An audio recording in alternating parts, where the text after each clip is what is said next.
حضرت موسیٰ علیہ السلام کے پاس بھی ملک موت علیہ السلام آئے انسانی شکل میں، کس میں؟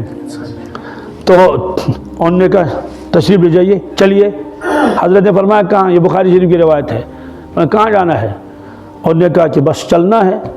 تو حضرت کے ذہن میں بھی بہت تھا کہ ابھی تو بیت المقدس کو پتہ بھی کرنا ہے، ابھی تو وادی تیہ میں ہے اور ان لوگوں نے تو انکار کر لیا، ان کو بتایا گیا تھا کہ وہاں دشمن ہے، ان سے لڑو اور ملک حاصل کر لو۔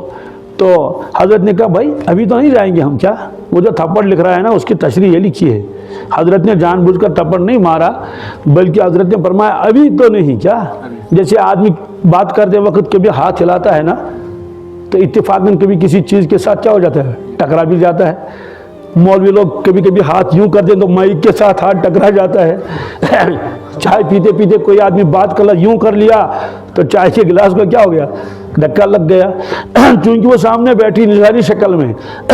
حضرت فرماتے تھے ابھی میرا کام بہت باقی ہے، بہت باقی ہے، اس لیے ابھی نہیں۔ کیا یوں جو کیا تو کچھ انسانی شکل میں آیا تھا، اس سے اس کو یہ تھپڑ لگ گیا یہاں، تو اس کی آنکھ نکل گئی، کیونکہ جب فرشتہ اپنا روپ بدلتا ہے تو وہی اثرات اس پر ہو جاتے ہیں۔ جیسے حدیث میں ہے کہ جن اپنی شکل بدل کے سانپ بنتا ہے۔ کیا؟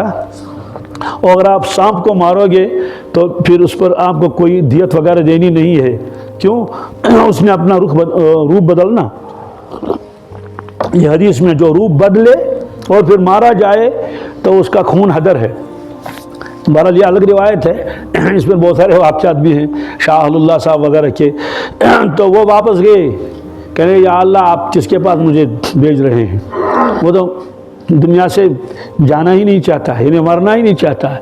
کہ کیوں؟ کہا دیکھ لیجئے کیا کیا اللہ نے۔ اللہ نے یوں کر دیا، اس کی آنکھ پھر ٹھیک ہو، کہ پھر واپس جاؤ۔ اور ان سے کہا کہ اللہ تعالیٰ فرماتے ہیں آپ بیل کے اوپر اپنا ہاتھ رکھیں۔ کس کے اوپر؟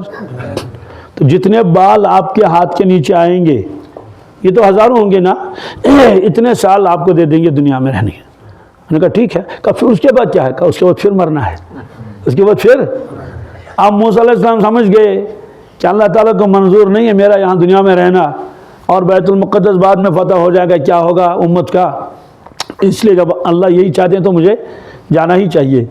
تو ادھر سے شوق بڑھ گیا کہ اللہ تعالیٰ سے ملاقات کرنی ہے۔ ظاہر سی بات جب عام مومنین کو شوق ہوتا ہے اللہ سے ملنے کا، ملاقات کا، تو انبیاء علیہ الصلوۃ والسلام کی شان تو بہت اونچی ہے، وہ ہماری سمجھ میں بھی نہیں آ سکتا ہے۔